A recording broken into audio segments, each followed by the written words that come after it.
Welcome back to the Governance podcast at the Centre for the Study of Governance and Society at King's College London. My name is Shaun Hargreaves Heap, Professor of Political Economy at King's. Today I'm really pleased to welcome Herbert Gintis, Professor of Economics at the Santa Fe Institute in New Mexico. Professor Gintis is known for his theoretical contributions to sociobiology, especially altruism, evolutionary game theory, gene culture coevolution, and human capital theory. Throughout his career, he has worked extensively with the economist Sam Bowles. Their landmark book, Schooling in Capitalist America, has had multiple editions in 5 languages since it was first published in 1976. Their most recent book, A Cooperative Species, Human Reciprocity and its Evolution, was published by Princeton University Press in 2011. And Herb's most recent book is Individuality and Entanglement, the Moral and Material Bases of Social Life. Herb, thanks so much for joining us at the Governance podcast. It's a pleasure to be here. Well, what I thought I'd like to do is sort of go through your work in reverse chronological order, starting with capitalist schooling in America. But before I do that, I thought it might be useful to sort of provide a little bit of a biographical backdrop. And so I wonder if perhaps you could tell us, where did you grow up in the States? How did you get into economics? How did you get into academia? I grew up in Philadelphia. My parents were, my father was an entrepreneur. He had a furniture store. They were all immigrants or second generation and first generation Americans. And I was the first one in my family who ever went to college. But I was encouraged to do that. And from a very early age, I remember being interested in science and math. And I was just basically incredibly curious about this universe all around us. So in Philadelphia, we had the Franklin Institute. And I would go down there on Saturday. I'd take the subway all the way down, and I'd go into the library, and I'd get books out. And I had books. I had no idea what they meant, but I took them home, and I tried to read them. Yeah. And so that was what happened. And I was naturally drawn toward not just science, but also the humanities. I love philosophy. I knew French and Spanish, and I studied them in college. But I went to graduate school in math. In maths? In mathematics, okay. Yes. And at Harvard, which is a very competitive school for mathematics. And I did fine there, but I got interested in the movements going on around me. I was part of the SDS radical anti-war group, and I went down south, for civil rights, and we were part of the feminist gender equality. Yeah.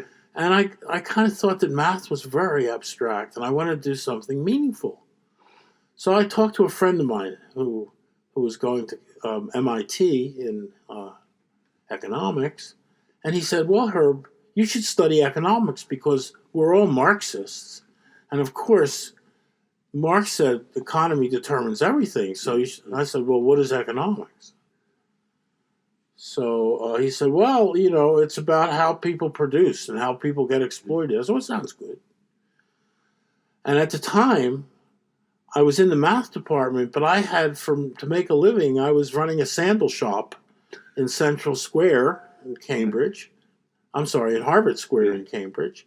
And I was a good hippie. I made sandals and handbags and all that kind of stuff. And one afternoon, I just said, well, I'm going to close the shop, and I'll go see about economics. So I walked to Littauer Library, which was about a 10-minute walk from the center of Harvard Square. And it was the middle of the summer, and nobody was around. I found one guy in his office. His name was James Duesenberry, who turned out to be a very famous economist. And I said, I want to study economics. And he said, well, what background do you have? I said, I'm a mathematician. He said, you're in. And he gave me some books to read, including Keynes' General Theory, which I understood about no words of. And I started to do economics. So that's how it happened that I got into economics. That's interesting. I'm going to come back to macroeconomics because it's a very interesting sort of gap in your work. Is you don't write much about macroeconomics or Keynes, so it's. I want to come back to that, but before I do that, you mentioned your political engagement there with the SDS and civil rights movement, and I wonder, I mean, have you maintained that political engagement throughout your life, or has it been a sort of different kind of political engagement that you've had? I have maintained that political engagement all my life. I have stopped being a Marxist. I think Marxism is very undemocratic and it's wrong. It's not a good social theory. So I've given that up completely. And I'm much more close now to John Stuart Mill as a good liberal Democrat. And the big thing that happened to me, where I changed, was when Amnesty International came about. I was teaching in France, and I had this friend whose wife was working for Amnesty International. I said, "What's that?" She said, "We're working on freedom for everybody." I said, "That sounds fantastic." And at the time, I thought, well, what is this Marxism with the working class, Everyone I've dealt with are, minorities that are oppressed and gender inequality and war. What is all this Marxism? And then from economics, I'm not going to go into any theoretical stuff about economics. Marxian economics is just very, very, very primitive compared to traditional economics that I was learning as a graduate student. Yeah. So I said, Sam Bowles and I said, we're going to show how you can do political economy of freedom. Right. And we wrote a book called, our first book was called Schooling in Capitalist America, which was, we espoused what's called the democratic firm. That is, workers should own their own firms, and the economy should be a market economy, but the ownership should stand with the workers. And unfortunately, we found that you couldn't work that for technical reasons, mostly having to do with capital theory, that is, who owns what. There's a reason that the rich hire the poor. And you're never going to, it doesn't work to have it in the reverse direction. So we were disillusioned with that, but we were very happy with all of the political side of what we were doing about the importance of, we wrote this, we said something like this: Marx was right that all of history is the history of struggle, but the struggle is the struggle for freedom and democracy. Yeah. And so we wrote a book called Democracy and Capitalism in 1985, and that was our swan song for Marxism. Yeah. And I still think, if you look around the world, people are struggling for freedom all over the place, and we have to support that. But they're not struggling for, the workers owning the means of production or anything like that.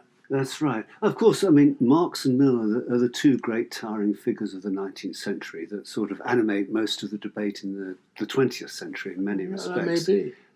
But I was wondering here whether, one way of contrasting the two of them is to think of Marx as the materialist and Mill much more of an idealist. And I was wondering whether, though, perhaps the materialism has stuck with you. Yes. Whereas, the materialism has stuck. Not in the sense, most of the work that I do is on the importance of culture. Yeah. And the evolution of culture. And even, maybe we'll get to this, that we are what we are biologically because of human culture. Yeah. That is, we have evolved in our way we have because of our culture. Yeah. So I don't want to make any distinctions like material. What I used to say about Marx, when Marx said, "I'm a materialist," I've turned Hegel on his head. Yeah. And I said, well, if you turn Hegel on his head, you get Hegel on his head. That's what you get. Yeah. There's no difference between idealism and materialism. They're both stupid. Yeah. The idea that the notion that ideas are not material is ridiculous. There's things in people's heads. Yeah. They're just as material as, your shoes and socks. Yeah. And I think you're right to say that your analysis of the coevolution of culture and genes is very much, as it were, to blend what would be the traditional opposition between materialism and idealism. Right. Yeah. Like the other night, I was explaining that my understanding of why the feminist movement has been so powerful and women have become more powerful in trying to create gender equality is for material reasons. That is, the 20th century was the time when production in the household declined to almost zero. That is, instead of the household producing health and producing food, hospitals produced health, and supermarkets produced food. So you have a whole generation of women who have nothing much to do. The kids go off to school and they stay home all day doing nothing, playing bridge. So that's why the women's movement has become so powerful. And in addition, because technological change has made upper body strength much less important than it used to be. So this is an idealist result, which is the emancipation of women and gender equality, which is very idealistic sounding. But it has a technological root. Material foundations. Material foundation. And even throughout the world, places where the technology advances is where you get movements for social equality, not in places that use old technologies like simple farming, etc. Yeah. Let me wind this back now. We'll come back to the coevolution of genes and culture. I want to go back to capitalist schooling in America.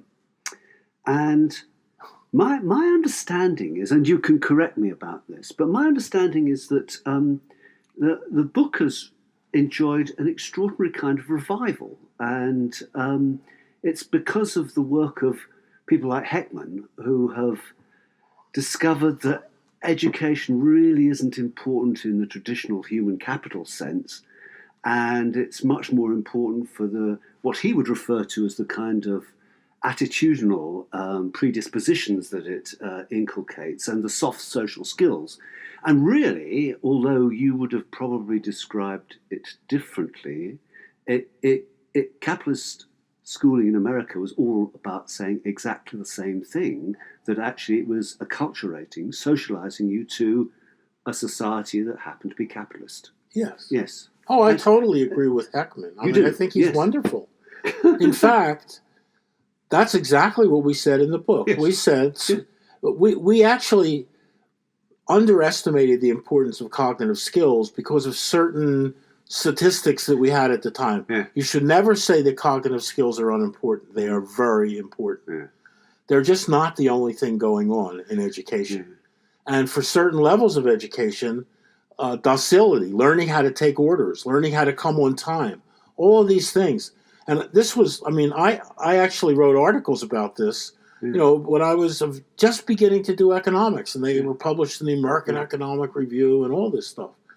So I was not surprised at the result. Then Sandy Jenks, Christopher Jenks, did a book, and I was a co-author, and we had all that stuff in the Christopher Jenks book. And then he did another book 10 years later, and had all the same stuff. So let me say exactly what's going on. When you go to school, what you learn that's important for your employer is not only how to do skills things, but how to behave properly. Exactly. And if you don't behave properly, it doesn't matter what you can do, you're not going to be worthwhile to your employer. Yeah. So that's what our book said. Yeah. But that's become fashionable now.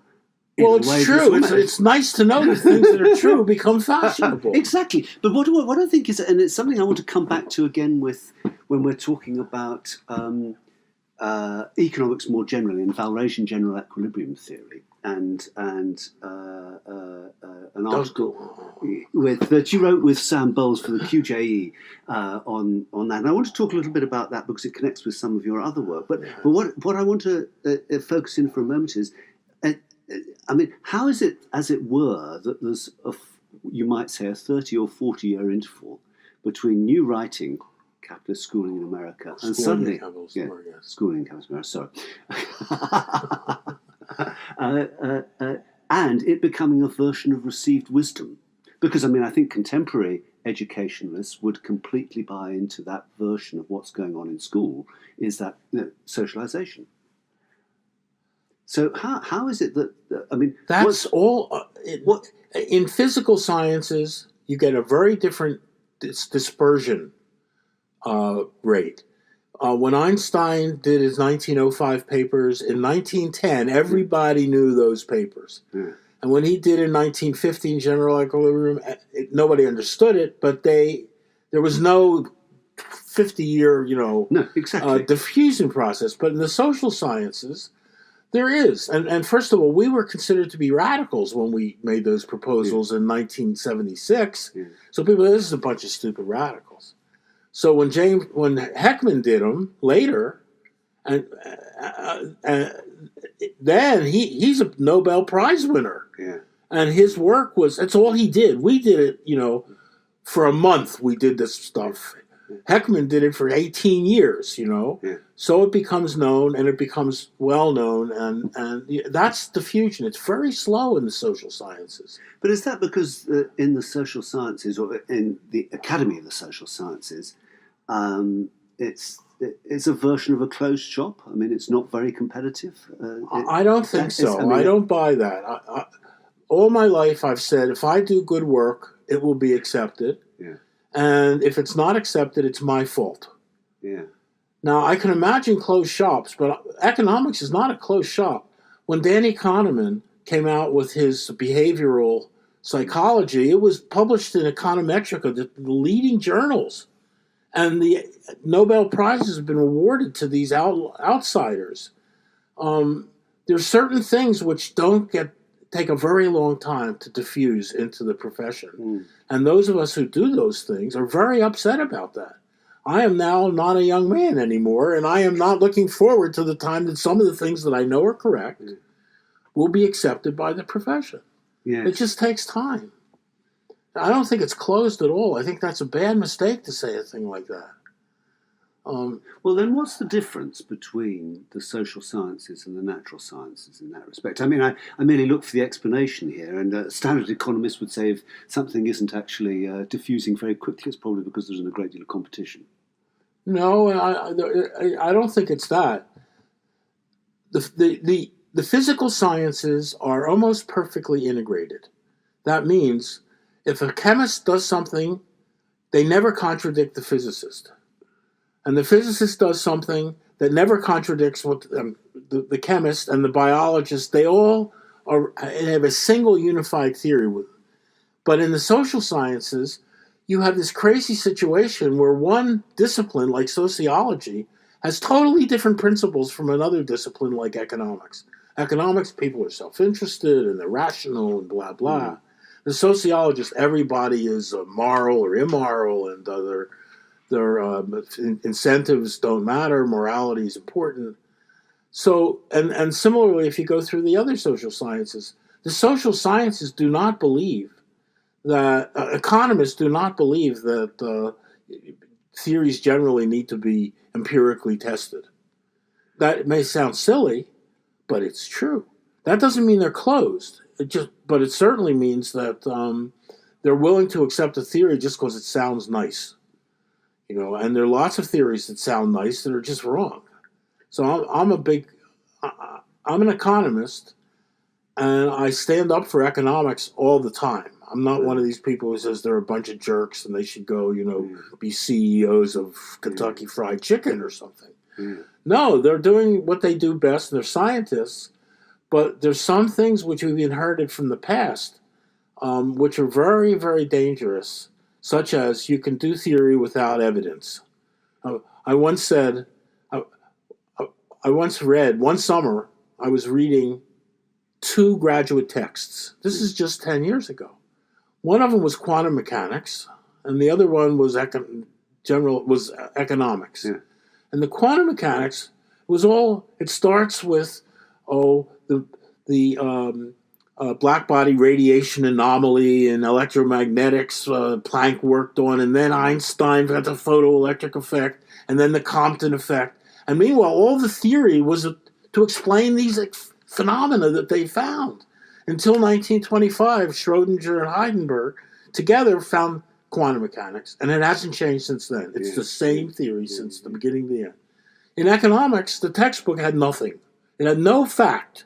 Yeah. In the whole 1,000 pages of economics, there wasn't a single. Yes, but I want to push you on this. I think you're right on that.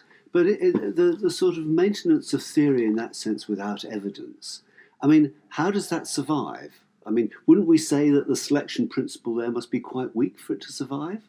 If it's very weak. And isn't that something to do with the absence of competition? I mean, but there's got to be something here. The selection principle must be weaker in economics or in social sciences than in the natural sciences. I don't think so. I think what it is I have an oligopoly or monopoly argument, which is what the economist basically says is so correct that they can get away with a lot of crap that isn't correct because people don't call them on it. I mean, remember, if you go back 100 years, there were 7 different economic theories. Right. There's now one economic theory. Every graduate school in the world teaches the same set of economic principles, and if you don't agree with them, they call you heterodox or you're crazy. And that's because it's worked so well. This theory says use markets to distribute and in competition, and where there are market failures, have state regulation come in and solve them. That's been such a successful policy. Look, all of China developed, or India, by accepting market principles and then imposing on them regulation. So once you get this basic framework that's so successful, you let the people say almost whatever they please, you know? They're not called to task on it because they're basically doing the job they're supposed to do. Yeah. Now, you know, when the financial crisis occurred in, let's say, 2008, economists were bitterly criticized for not being able to deal with that, and they're still reeling from that. Yeah. And of course, I work on that issue too. They're called on that, but you don't call a field because of its abstract theoretical formulations. Nobody cares. So as long as the discipline has 10 or 12 people scattered in the best schools who say, yeah, this is okay. Everybody else says, yeah, this is okay. And I'm like the kid who sees that the emperor has no clothes. It's not okay. Yeah. You know, it's just not okay. So that's partially why it takes so long for diffusion. And same thing in education. You know, yeah, we did interesting work in education that said what goes on is socialization.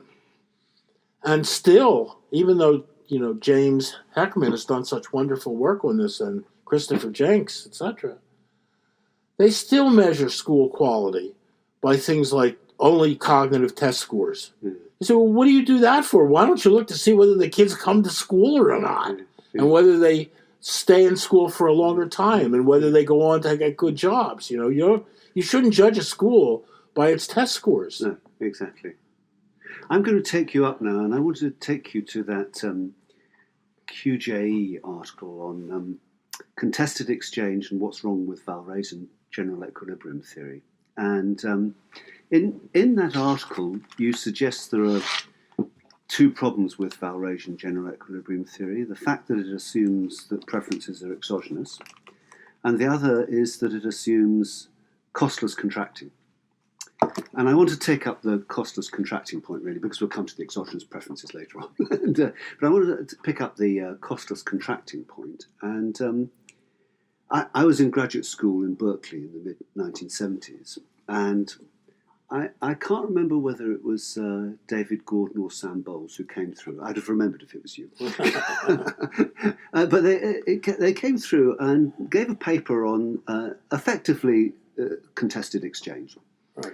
And of course, you played a prominent part in the development of the idea of contested exchange. Sure. And it exactly comes out of the problem that you cannot contract for all contingencies. Right. Now, that was something that was in the air, being developed in the 1970s, written about by Marxist left-leaning economists like yourself at the time, Sam Bowles, Tom Weisskopf, David Gordon. And actually, I would say almost like a decade later, the mainstream caught up with the problem, and it suddenly realized that there was a real problem about the inability to write fully contingent contracts, and the whole literature of mechanism design has been spawned on the back of what on earth do you do in this sort of second best. But also Stiglitz's work on credit markets and labor markets. Well, I think of that all as of Stiglitz's work is about incomplete contracts. It is, but that's for a problem of sort of, as it were. Well, I suppose you could say the same, but for asymmetric information. But exactly. But what I wonder about is, I mean, as I reflect on that, I mean, I was reviewing your work as preparing for this, and I was thinking, well, you know, it is extraordinary that, in a sense, that group of economists were talking about this problem, almost a full decade before the mainstream does. Well, I would say it's a repeat of the same kind of issue. I would say they have not. I think they have not understood the issue at all. Our issue was to understand incomplete contracts lead to non-clearing markets, and it leads to power in the economy. Yeah. They have not said that. I put this in my last book because it still hasn't been accepted by the establishment. Yes. Here's in case just give one example. When an employer agrees to pay a worker something, money, the worker gives what? A promise. Yeah. How do you enforce that promise? Yeah. Now, in the literature, you enforce it by having a contract. Yeah. But you can't have a contract. If your worker doesn't work hard, you can't say, I'm taking him to court. Yeah. You can't say, I'm not paying him. Exactly. The only thing you can do is fire him. But if there's full employment, the worker doesn't mind being fired. You get another job right next door. So what we used that theory to show why there is unemployment in a market economy all the time. Similarly, capital. If you are going to lend money to somebody, they promise to pay back. You can't enforce that promise. Now, if there's collateral, that mitigates the problem. But if it's incomplete collateral, you can't enforce it. So what do? You have a reputation effect. If you go bankrupt, you can't borrow for a number of years. So this leads to an excess demand for credit. And therefore, there's a gap between, everybody wants more credit if they can get it. So we use things like this to explain why there's power in the economy. Namely, the guy who has the money has the power. It may sound obvious, but it's not obvious. Because, for instance, Samuelson, when we started working on this stuff, Paul Samuelson was so wonderful. He really engaged us, Sam Bowles and I. We were at Harvard. He was at MIT. He engaged us. And we were talking about the power of the boss over the worker. And Paul wrote, what kind of power? So let the workers hire the bosses. And that was what led us to, for the first time, to think, yes, why does not? Why does it happen? The other way around. Why is it not the other way around? But what he didn't realize, or he never realized as far as I know, is that this is a serious critique of traditional economics. Because everywhere in the world, bosses hire workers. Nowhere in the world do workers hire bosses, one or two places. So we took this very seriously as a critique of the general equilibrium model, especially when it concerns things like capital and labor and even consumer goods. We said consumers have power over producers. Why? Because the consumers have the money. The producers give a promise. And therefore, consumer goods markets never clear. Producers always want to sell more stuff, which means that they get a profit from everything they sell, which means that the market doesn't clear. The cost is below the In price. truth, though, the sort of mainstream versions of this same point. I don't know. Well, but they will acknowledge that the market doesn't clear in the Valrasian sense. You have an equilibrium level of unemployment. I think what they always have had difficulty with is acknowledging, as it were, there's something that we should be talking about in social science called power. Yes, of course they have. But by the way, long before there was a Me Too movement, Sam and I were writing that you could, if you want to understand what it means to be exploited as a worker, say sexually harassed, you have to recognize that the labor market doesn't clear and that the employer has power over the worker because he can fire him. And you don't take out all of your perks as being an employer or a supervisor by your pay. You take some of it out if you like to harass women. And so this is power in the economy. It's not outside the economy. And it's reasonable to treat those. You can't treat it as a contract. Well, you come to work for us and we sexually harass you. If you don't like it, go work somewhere else. So these are very important issues. Yes. But I don't think it has been accepted by. That's one theory that Sam and I developed, which I think has not been. You just don't understand. This is a totally political economy type notion that the capitalist economy has serious power internal to the economy itself, even when it's operating totally competitively. Mm. Right? There are no laws against giving monopoly power to anybody. The economy itself produces power relations. But that's a derivative of the complete inability to write a fully contingent contract. Yes. Yes. And Not just to write it, but to enforce it. To enforce it, exactly, yes. Yeah. Exactly. Yeah. So even though this general equilibrium model, which I love, and I've worked on it, a lot, I think it's extremely important. When you get down to details, it's obviously wrong, and you have to. Yeah. It's like, it reminds me of modern cosmology, where you have this incredibly simple model of the whole universe, like with 4 variables. And yeah, that's wonderful, but of course it doesn't explain galaxies or anything like that. You know what I mean? Yeah. I want to ask you the same version of the question about sort of understanding what goes on in the academy here, about how it was that the profession for a very long while got captivated by Walrasian general equilibrium theory. But before I do that, I want to come back to that macro point I warned you I was going to come back to. And that is, when I read the QJE article again, I thought what really struck me, apart from the fact of prescience of that earlier work and on the contested exchange and the inability to write fully contingent contracts, but what struck me was that you essentially identified the problem of not being able to write a fully contingent contract so as to enforce it, because you can't, in a sense, observe the worker every minute of the day without wasting all your time. It's just not possible. And more important, you can't take them to court. You can't take them to court. Exactly. If you find these, right? Yeah. But one of the reasons why you also can't write fully contingent contracts is not just that, as it were, power relation that is going to exist, but it's also because there isn't in practice a full set of futures markets, so that there is uncertainty. Sure. And in the work of Keynes, that fact was very important in making money very, very different to the way that it's cast in general equilibrium theory. Which it isn't.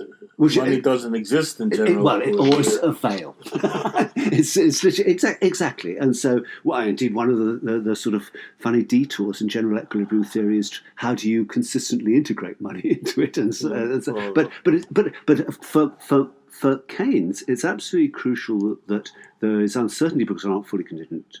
Well, it's a full set of futures markets, and that places money in a very, very important and different position to it's ever imagined in Walrasian general equilibrium theory. And you might say that indeed it's the special position of money and finance that got lost in the run-up to the financial crisis, but there was always there in a certain tradition of post-Keynesian economics, coming out of that isolation of money and finance as being quite critical to the insights that Keynes was giving. But the question I wanted to ask you here about this is since it's the same point, we can't write fully contingent contracts, how is it you were never that interested in the Keynesian point about uncertainty? Or perhaps I'm wrong and you are. I am, but I argue, and I've worked on the notion of understanding general equilibrium or the general market exchange dynamics as a complex, dynamic, nonlinear system. Yeah. And the work that I've done, first I did it by simulating the market economy on the computer. And I found these complex dynamics. And in fact, if I set up an economy on the computer, I don't even know what the equilibrium looks like. I can't solve for it because it's a matrix of size 1,000 by 1,000. What are you going to find the eigenvalues? No way. So I realized immediately that the problem with rational expectations, macroeconomics, was that nobody knows it's not that it's just incomplete contracts. It's a complex dynamical system. Nobody knows what the solution is. Nobody even knows what the right equations are. So you can't use rational expectations because it doesn't, for most things, because you can't calculate it. But complexity is one thing, and I take that point entirely. But the point I'm trying to press at is the one about the fact that we don't know what the future's going to be like. And that in a sense, that's why there's complexity. That's the same thing. Is it? Well, I have an economy. I don't change any of the technology. I don't change the number of agents that are engaged in exchange, and I still get a dynamic process from past to present to future, and I can't solve for it. And the same reason that I can't, when I play chess with someone, I don't know the optimal move because it's too complicated. Nobody knows the optimal move. That's the problem with rational expectations. And my argument, which I did right from the beginning, is you have to use what are called adaptive expectations, which means you have a certain strategy in your life, in your economic dealings as firms and consumers and who have you. And when you see someone doing better than you might change to what he's doing, change to his strategy. And that's called adaptive expectations. But in evolutionary game theory, it's what leads to what's called a monotonic dynamic and therefore an evolutionary equilibrium. Yeah. So I argue that that's what people do. They do adaptive expectations. And then when Antoine Mondel and I proved the stability of general equilibrium, we proved that using adaptive expectations and showing that you get an evolutionarily stable solution. I want to come back there and push you a bit more on this point because I think there is a difference between the problem of calculation when you have complexity and the fact that actually there's a real sense in which we don't know the future. And let me give you a sort of an example about this. I always like the quote. And it was a quote. It wasn't, but I've often liked to use it to illustrate both the difficulties and the idea behind rational expectations. It's Humphrey Lyttelton says, "If I knew where jazz was going, I'd be there." Yeah. And the point is, I don't think not knowing where jazz is going to be is a point about the complexity. No, it is not. And that's what I want to get at. Yes, that. Well, I would argue that is what we call non-ergodic. Yes, exactly. Non-ergodic is exactly the way that Paul Davidson would have phrased it. In other words, ergodic means that you can predict the future from the past. I mean, it's much more complicated, but basically, no, it is, exactly. Yes, you can predict the history. Will give you the equilibrium, the average value. Yeah. But when you have financial innovation and technical innovation, and you have different countries developing in different ways with different political systems, it's not ergodic. The past isn't like the future. And this is why it's so hard to regulate financial markets, because they're extremely non-ergodic. They're always inventing new securities, and they're involved with communication and transportation and all of that stuff. So you can't judge the past does not tell you what the future is going to be. And you can't do a rational expectations extrapolation or solution or anything like that. And when that happens, you have to use adaptive expectations. Or at least that's what I'm arguing. I can't imagine what else you would use. Well, I suppose I absolutely agree about that. I mean, you certainly wouldn't want to use rational expectations. It's bound. Well, it doesn't mean anything. No, I agree entirely. Take it. No. You want to turn it off? No, sorry. I absolutely agree about that. But I suppose there's the sort of a theoretical space that Keynes opened up. Not that many people have wandered down it, but it was to as it were, license the famous phrase "animal spirits," and the idea of waves of optimism and pessimism, and but that also fits into the adaptive expectations if you recognize that when people are optimistic, it's because the optimistic people are doing well. And other people are becoming optimistic because they want to do well like the people who are doing well now. And when things turn down, then it's the pessimistic people who are doing well because they're getting out. And people follow the successful. Yeah. So I don't think these are just idealistic movements, like something of the phases of the moon or something, or the constellation of the stars. It's because people are following what's being successful at the time. Yeah. Yeah. Okay. Let's move on to the coevolution of genes and culture. Right. Now, in this view, our cultural values owe much to their evolutionary selection advantage that they give to groups. And what's interesting about the co-evolution part of this, and I want to come back to this in a moment, but I want to, before I come to it, ask you a slightly different question. What's particularly interesting about the co-evolution of genes and culture, in my view, and correct me if I'm wrong here, is that once we have the co-evolution taking place, culture itself, as it were, can contribute to the evaluation of fitness. Yes. And so, absolutely crucial point that no longer does fitness lie, as it were, outside. And so we not just have the selection of cultures that are, from an evolutionary point of view, giving advantage to the group that holds them, but also they turn out in a possibly self-fulfilling manner to be able to actually define what fitness is for this purpose of evolutionary selection. Can I give an example? Do, yeah. Human speech. Now, people, when they write about this, there's a strong tendency to think it's a cognitive thing. You get a big brain, and then you can speak. That's not right. What's right is that speaking requires huge anatomical changes in the throat, in the larynx, in the tongue, in the nerves to the cheeks. Yeah.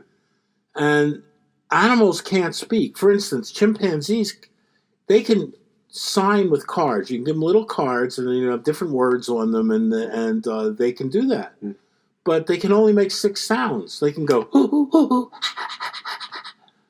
And that's because they simply don't have the larynx, and they don't have the tongue, and they don't have the nerves to make the sounds that humans can make. Now, why do we have them? We have them because at an early stage in speech, humans spoke to each other, and those who had more nerves and a better located larynx had more children who had the same thing. Why did they have more children? Because evidently it was good for the group to reward these people with, or perhaps the females simply liked the males that had better communication ability. So after 20,000 years, the people who had the ability to make very complex sounds had won out. They became the humans. But why do they have all of these physiological possibilities that are built into their genes? Because the culture of speech, right? So the speech creates the physiology for speech, which creates the ability of more speech and better speech, etc. So that's what gene culture coevolution is. And more generally, human beings tend to be docile in the same way that like we train our dogs and cats. Well, cats are hard to train. And we train them, and we accept the ones that live in human society. Similarly, if people are constantly violating the laws of society, they're going to get killed, basically. So there's a certain docility that humans have, their ability to cooperate with each other, which is a product of their culture. It's not just that it's in their genes. For instance, we get in an airplane, and people are nice to each other to an extreme. Everybody's pleasant. If you put chimpanzees in an airplane, they'd kill each other. There's all that space to take each other's food, etc. So our docility, our ability to live in human society is a product of the culture itself, because it's changed our genes. It's got rid of a lot, not all by any means, of course. Right now they're throwing pipe bombs around in America. So there's plenty of antisocial behavior left. But it's still a strong movement towards sociality. Yeah. I want to focus specifically here on in this view that our cultural values owe much to their evolutionary selection advantage that they give. And if you think about our contemporary cultural values today in the US and the UK, you might say that two very important cultural values are a belief in liberal freedoms and a belief in democracy. And so I wonder if you could sketch in your mind how each of those cultural values gave this evolutionary selection advantage. Well, first of all, I think in the modern world, which means since sedentary agriculture, our cultural evolution has not been towards maximizing our fitness as biological individuals. And the most important part of this is the so-called demographic transition, which is something that the only species that we know of that has this, which is when human beings become sufficiently wealthy, instead of having more children, they try to have more fewer high quality children. So when GNP per capita reaches a certain level, people start having fewer children. And once that happens, they're not maximizing their fitness as biological agents. So anybody who tells me people should maximize their fitness, it's ridiculous. If human beings tried to maximize their fitness in modern society, there would be war all over the place because you're fighting only to help your kin versus everybody else's kin. But that's not the way modern society works. And people now, they want to live good lives, not just have lots of kids. And that we're the only species that has ever exhibited that, as far as we know, in the history of this planet. Sometimes people ask me, do you believe in God? And I say, well, there must be a God, because why is there this one species that's avoided the Malthusian population dynamic in which if people are better off, they have more kids, and then they're poor again. Okay, so I don't buy that that we're dominated by fitness at all. I think we're dominated by our culture is dominated by a number of tribalism for some, liberal principles for others, and all of these are fighting their way out, and they have nothing to do with our fitness. In fact, we're destroying our fitness with climate change that we're not controlling. So no way that we're being optimal about that. Well, but so for example, I mean, the reason I slightly pursue this line is that it seems to me that Hayek has a very sort of similar evolutionary view of cultural values. Similar to yours. Okay. And I think, you can have a sort of interesting, if you could, a discussion with Hayek over quite whether he sees the way in which cultural values then influence the criteria of fitness, but in the sense of the idea of cultural values being selected because they offer an evolutionary advantage to the group. Yeah. I think that's plainly there in Hayek, and I think what's interesting for me is when you think about the principle of cultural value of liberalism, individual freedoms, he has a very clear view about what that delivers, and in a way it's to suggest that there is a theme to our discussion, at least that I'm trying to push here, and that is because for Hayek it's the knowledge problem. And the great virtue of liberal freedoms is that they are an appropriate response to the problem of knowledge. And the problem of knowledge for Hayek is, of course, famously when he's engaging in the central planning debate, it's a problem about the way in which knowledge is distributed, and there's no possibility of a central planner being able to have it. But equally, it's a problem about not knowing the future in later Hayek. Exactly the same kind of Keynes's problem. Uh-huh. And so I wonder, would you buy into that? Or well, I certainly believe that culture can evolve by benefiting societies so that they become stronger than other societies, and they replace other societies that have cultures that are not as conducive to social living.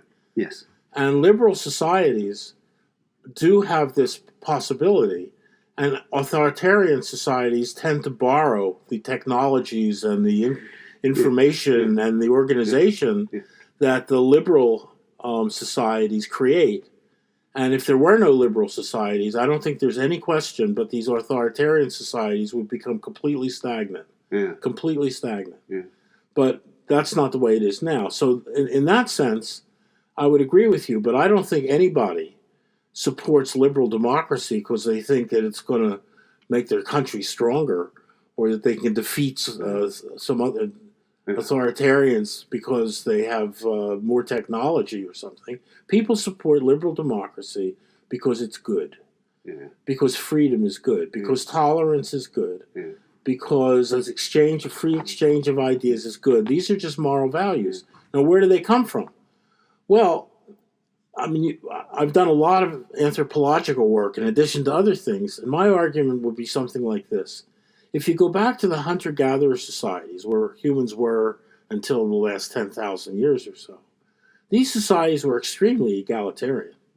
And they were even not sexist, probably, because if you look at hunter-gatherers today, they tend to be not sexist. They have a division of labor, but they're not patriarchal in some sense.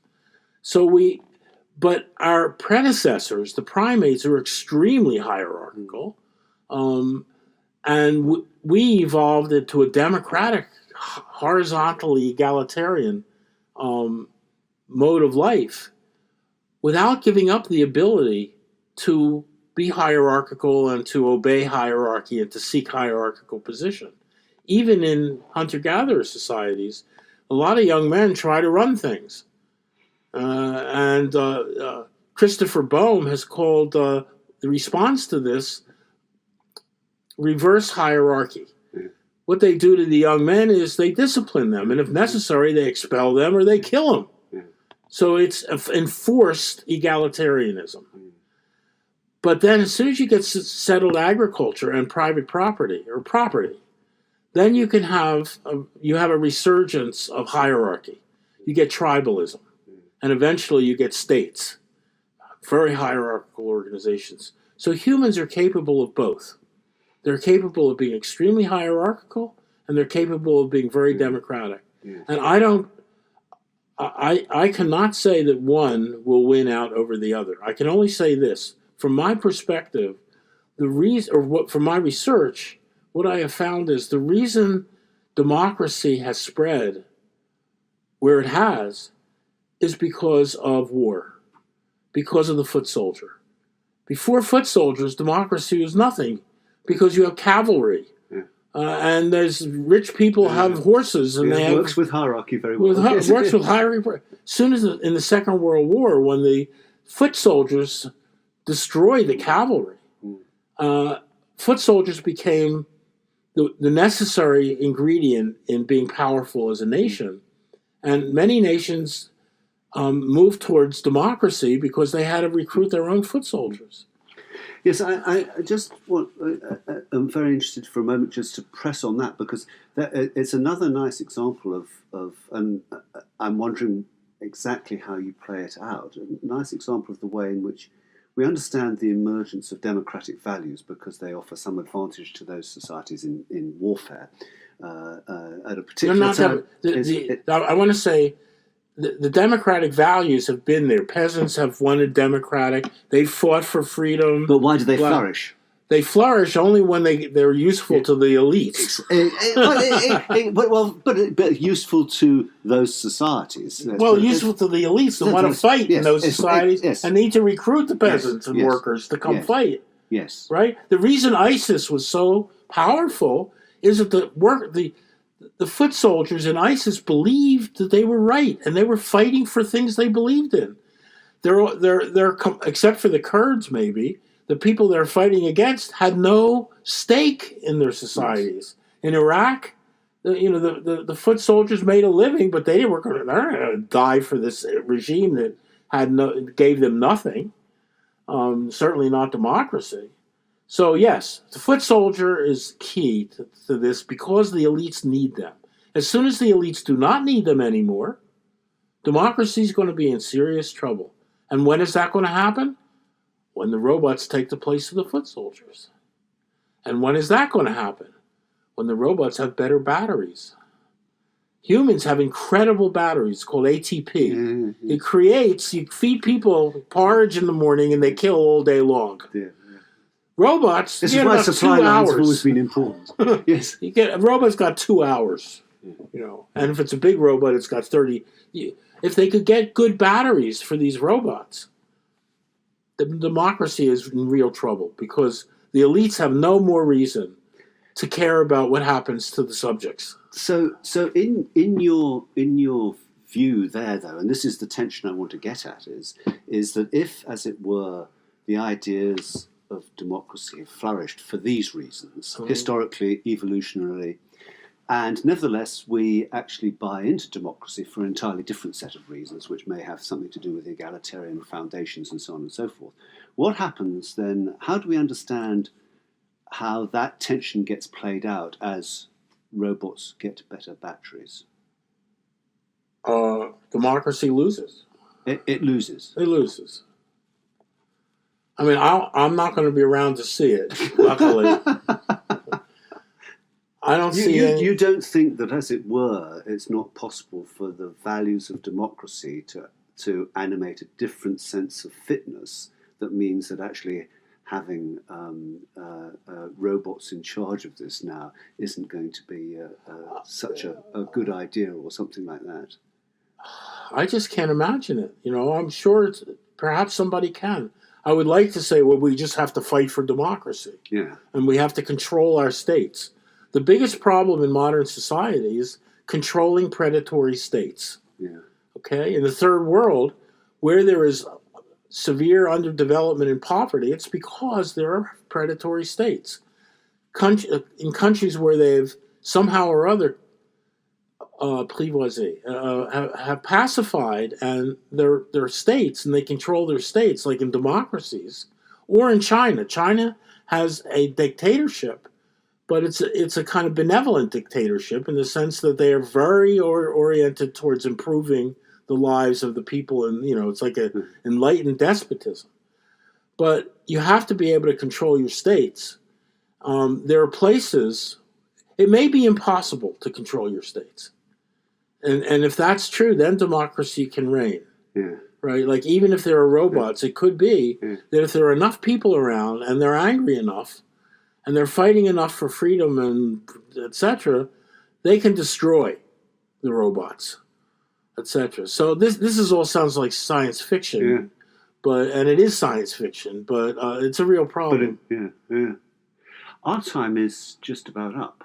Okay. But there is one question that I didn't ask you about at the time, and that is, how did so many, or a generation of the best minds in economics, spend their time on Walrasian general equilibrium theory in one way or another? Well, you don't like that, evidently. You don't like general equilibrium theory. I do. I love it, and I've spent a lot of time working on it. And I was very upset that there was no stability theory. And I've worked hard to develop stability theory. It is one of these curiosities is we proved, Anton Mundell and I proved, what the greatest minds in economics in the 1950s and 60s couldn't prove.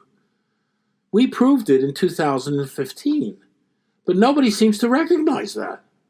Now, we didn't prove it because we're so smart. We proved it because of improvements in economic theory, especially evolutionary game theory. We had the tools that were not available for people in 1950 and 60 to do that. But now, people don't do general equilibrium theory anymore. But it's... Well, they don't do Walrasian general equilibrium theory, and it's really... I mean, I don't mind general equilibrium theory of different kinds, but it's Walrasian general equilibrium theory. I don't think there is any other kind. What's another... If you mean what macroeconomists do, like, a representative agent model. Well, that would be one version. Yes, well, I think most modern macroeconomics is just smoke and mirrors. I agree. It's completely unjustified. The only reason that it's so widespread is that, well, central bankers need something to do. They need some theory from the theorists. So they take this dumb theory and they run with it, but they change it a lot. I mean, what central bankers do today is mostly heuristic. They do what they think works. Of course. And very pragmatic. Very yeah. pragmatic. Yeah. Yeah. But the macro itself, I'm going to be talking about that in Oxford tomorrow. What they call general equilibrium theory is not at all general equilibrium theory. It's toy theory. You have one consumer and you have one firm and you have one good, and the only thing where you get heterogeneity is you get expectations, and the expectations can be heterogeneous, and then you can see how they develop over time. But the theory itself is really quite useless. No, I agree entirely. Yeah. Well, Herb, it's been a pleasure talking with you. Thank you so Same much here. for sitting down with us. To all our listeners, you can find more podcasts, blogs, and live events on the cutting edge debates in governance by following us on Facebook and Twitter at CSGS-KCL. And we look forward to seeing you again soon on the Governance Podcast.